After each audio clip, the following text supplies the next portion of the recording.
Ce ne sont pas les yeux qui s'aveuglent, mais ce sont les cœurs dans les poitrines qui s'aveuglent.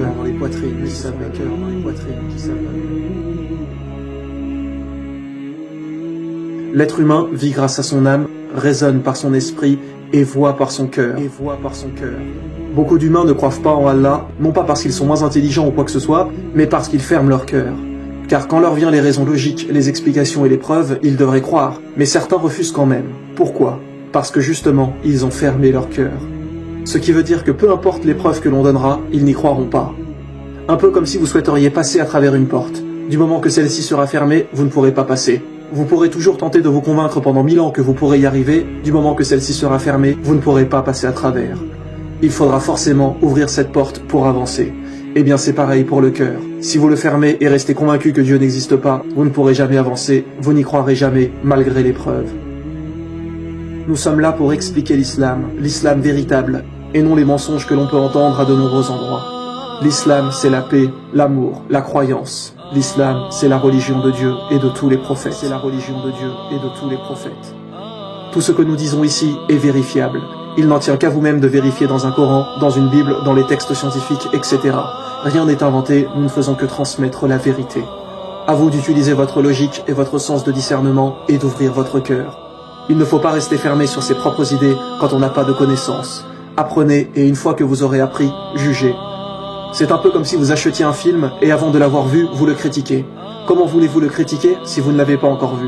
Regardez-le et ensuite vous pourrez juger objectivement. Celui qui laisse sa raison contrôler ses passions, celui qui ne ferme pas son cœur et qui laisse donc son âme se guider en fonction de sa raison et de son cœur ouvert, ne pourra inévitablement que finir musulman. Car c'est notre cœur qui voit, seulement il ne peut bien voir les choses que s'il est ouvert. Et vous ne verrez pas la réalité si vous êtes fermé et têtu.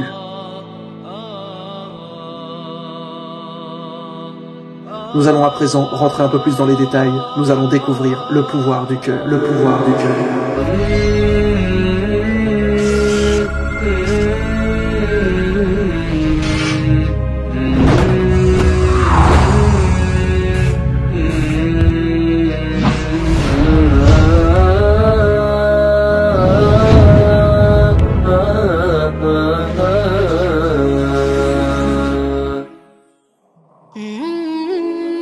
Les gens qui ferment leur cœur à l'islam se servent des fausses rumeurs pour se convaincre eux-mêmes que l'islam est une religion qui prône le mal.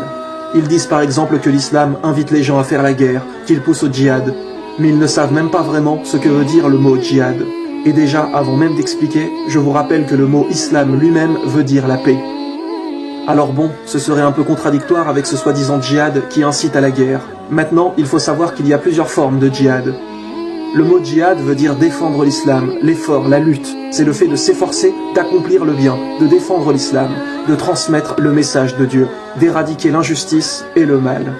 Donc parmi toutes les formes du djihad, il y a par exemple le djihad politique, le djihad économique, social, etc. Donc par exemple, les vidéos que nous faisons sont une forme de djihad. Nous luttons et faisons des efforts pour expliquer l'islam aux gens. L'islam véritable, montrer que l'islam, c'est la paix. C'est s'efforcer de tout faire pour accomplir le bien. Bien évidemment, dans les médias, nous n'entendons qu'une forme de djihad, c'est le djihad militaire. Mais qu'est-ce que le djihad militaire ? En réalité, comme il est dit dans l'épisode 1 de la saison 2, nous savons tous très bien que l'islam interdit formellement de tuer ou d'inciter à la guerre. L'islam enseigne une éthique bien particulière en cas de guerre. La guerre est permise en islam uniquement lorsque l'on se fait attaquer ou que des gens subissent une agression injuste de la part d'autrui. Et même si c'était le cas, la guerre est autorisée si et seulement si tous les autres moyens pacifiques, comme le dialogue, les négociations et les traités, échouent. La guerre est le tout dernier recours et doit être évitée le plus possible. On ne convertit pas les gens par la force de la guerre. Son but fondamental est la défense des personnes, des biens, de la terre, de l'honneur et de la liberté, aussi bien pour soi-même que pour les autres peuples qui souffrent de l'injustice et de l'oppression. Et d'ailleurs, écoutez à présent lors d'une guerre les ordres du prophète Mohammed sallallahu alayhi wa sallam.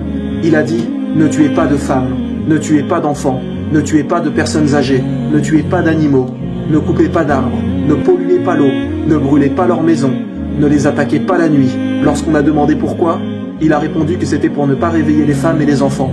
Il a dit « Vous verrez des gens vénérer Dieu à leur façon, alors laissez-les tranquilles. » C'est d'ailleurs là la liberté de religion.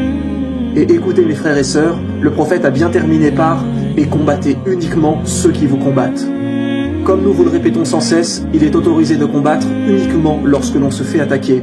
Donc si quelqu'un vient nous combattre, il est autorisé de se défendre. Autrement, c'est bien évidemment interdit. Et en plus des commandements du prophète, voici la preuve dans le Coran. Il est dit, chapitre 2, verset 190, « Combattez dans le sentier d'Allah ceux qui vous combattent, et ne transgressez pas. Certes, Allah n'aime pas les transgresseurs. » Allah dit bien « ceux qui vous combattent ». À chaque fois que vous verrez un verset dans le Coran qui parle de guerre ou quelque chose qui vous paraît mal, c'est toujours en rapport à des cas particuliers, comme par exemple lorsque le prophète a été trahi suite au traité de paix qu'il avait fait, et que les musulmans se sont fait attaquer.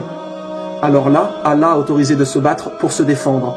Mais n'écoutez pas ceux qui choisissent exprès un verset en le sortant du contexte. Allah interdit bien évidemment de faire le moindre mal sur terre, Votre cœur est souvent sans cesse rempli de questions. Sans cesse, vous vous demandez des choses à propos de l'islam. Pourquoi Allah a fait ça comme ça? Pourquoi il a dit ça de cette manière-là dans le Coran, etc. En réalité, bien souvent, c'est le diable qui vous amène à vous poser ces questions. Il vous pousse à vous entourer de questions pour mettre le doute dans votre cœur. Et je voudrais justement partager avec vous un verset du Coran qui est particulièrement intéressant à ce sujet. C'est une question que pose Allah aux compagnons du prophète, sallallahu alayhi wa sallam. Il dit, Coran chapitre 2 verset 108, « Voudriez-vous interroger votre messager comme auparavant on interrogea Moïse? Quiconque substitue la mécréance à la foi s'égare certes du droit chemin. » Allah parle du fait d'interroger le messager dans la première partie du verset, et dans la deuxième, il dit que ce questionnement à propos du messager est pareil à quoi? À la mécréance. Allah explique que la question est pareille au reniement de la foi. Pour bien comprendre ce verset, il faut se référer à la vie du prophète Moïse. Plusieurs versets de cette sourate parlent justement de la vie de Moïse et des gens qui l'ont suivi. Il y a plusieurs moments où Moïse a été interrogé par ses soi-disant disciples. Moïse a sauvé le peuple d'Égypte, a fait tous ses miracles par la grâce d'Allah, a ouvert la mer, etc. Et après cela, une fois qu'il donna les commandements de Dieu, des gens se sont mis à lui dire « Quoi? C'est une blague ?» Ils se permettaient d'interroger quand même Moïse après tous les miracles qui venaient de se produire sous leurs yeux. Alors que normalement, quand on sait que Moïse ne dit rien de sa propre volonté, ce ne sont que les paroles d'Allah, comment ces personnes, avec les preuves qu'ils ont eues, ont pu se permettre d'interroger le prophète et de remettre en cause ce qu'il disait? Eh bien mes frères et sœurs, c'est un peu pareil aujourd'hui. Quand vous vous dites « Pourquoi il faut faire ça? Pourquoi Allah interdit cela ?» Mes frères et sœurs, si vous acceptez et que vous êtes sûr dans votre cœur que Mohammed sallallahu alayhi wa sallam est bien le prophète d'Allah, qu'il ne parle pas de sa propre volonté, mais qu'il a juste transmis les ordres de notre Seigneur, eh bien normalement, d'une seconde à l'autre, toutes vos questions devraient disparaître. Vous savez que ce qu'il a dit sont les commandements de Dieu. Il n'y a pas à avoir de doute ou à poser des questions sur ça. Sachant qu'en général, quand vous avez des doutes, c'est simplement que vous n'avez pas encore les réponses à vos questions. Mais ne laissez pas le diable semer le doute dans votre cœur, parce que simplement, vous n'avez pas de réponse à vos questions. Comme il est dit dans le Coran, avez-vous l'intention d'interroger le messager de Dieu? Si vous mettez en doute ce qu'il a dit, que vous posez des questions de pourquoi il y a ceci ou ça, c'est qu'en fait, en réalité, vous n'êtes pas totalement convaincu qu'il est bien le prophète d'Allah. Car si vous étiez convaincu que ce qu'il dit vient de notre Créateur, alors vous savez que c'est forcément la réalité, et que ce que nous demande Dieu est forcément bon pour nous. Et donc dans ce cas, toutes vos questions s'évaporent d'une seconde à l'autre. Ayez confiance en Allah, ayez confiance en l'islam. L'islam est le mode de vie parfait. Depuis le prophète Mohammed sallallahu alayhi wa sallam, l'islam s'est répandu dans le monde entier pour guider les gens vers la vérité, qu'ils restent sur le chemin droit afin d'éradiquer au mieux le mal sur terre. Et d'ailleurs aujourd'hui, il y a encore cette fausse rumeur que l'islam s'est répandu par l'épée, par les guerres, etc. Une excellente réponse a été donnée par l'historien très connu Leslie O'Leary dans son ouvrage L'Islam at the Crossroad. Il dit à la 8e page: l'histoire est témoin que la légende des musulmans qui ont balayé la surface du globe l'épée à la main pour convertir le monde est le mensonge le plus fantastique que l'histoire ait perpétré. Les musulmans ont régné sur les terres arabes pendant les 14 derniers siècles. Aujourd'hui, nous savons que plus de 14 millions d'Arabes sont des chrétiens coptes depuis plusieurs générations. Si nous voulions, nous aurions converti à l'épée ces 14 millions. Nous ne l'avons pas fait. Ces 14 millions de chrétiens vivent sur les terres arabes encore aujourd'hui. Et donc encore de nos jours, ils sont témoins que l'islam n'a pas été répandu par l'épée. Les musulmans ont régné sur l'Inde pendant plus d'un millénaire. Aujourd'hui, environ 80% des Indiens ne sont pas musulmans. Si nous voulions, nous aurions pu convertir chacun de ces Indiens par la force de l'épée. Nous ne l'avons pas fait. Pourquoi ? Parce que l'islam nous l'interdit. Ces 80% d'Indiens sont témoins que l'islam n'a pas été répandu par l'épée et que rien ne leur a été imposé. Quelle armée musulmane est allée à la côte est de l'Afrique? Quelle armée musulmane est allée en Indonésie, le pays le plus peuplé de musulmans? Quelle armée est allée en Malaisie? Quelle armée? Quelle épée? Allah dit dans le Coran, chapitre 16, verset 125, « Par la sagesse et la bonne exhortation, appelle les gens au sentier de ton Seigneur et discute avec eux de la meilleure façon. » Le sondage du Reader's Digest Almanac Yearbook en 1984, qui traitait de la progression des religions dans le monde entier entre 1934 et 1984, pendant donc 50 ans, eh bien le sondage a donné que la religion la mieux classée, la numéro 1, était l'islam, avec un progrès de 235%. Le christianisme, lui, seulement 47%. Je vous le demande, quelle guerre a eu lieu entre 1934 et 1984 qui a converti des millions de gens à l'islam? Quelle guerre? Et toujours aujourd'hui, la religion qui évolue le plus vite dans le monde, en Amérique, en Europe, etc., c'est l'islam.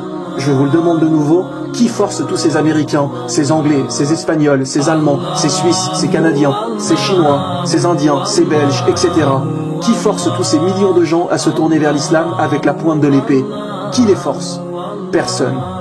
C'est leur cœur qui accepte l'islam en entendant l'appel de la vérité.